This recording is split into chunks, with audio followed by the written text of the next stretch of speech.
Rightio, we busted the radiator on the tracks. So time for some proper bush mechanics. Going egg straight in the top of the rad.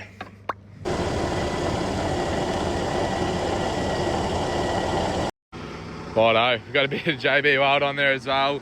The egg's in there, we're gonna drive home with the rad cap off. Pretty dodgy, but gotta do what you gotta do. Follow up on the last clip. We're all home now, back in Geelong, safe. Radiator didn't leak at all. We hit the tracks again that night. Shout out Dirty 4x4. He had some JB Wild in his car and drove past us, so lifesaver. Thank you, mate.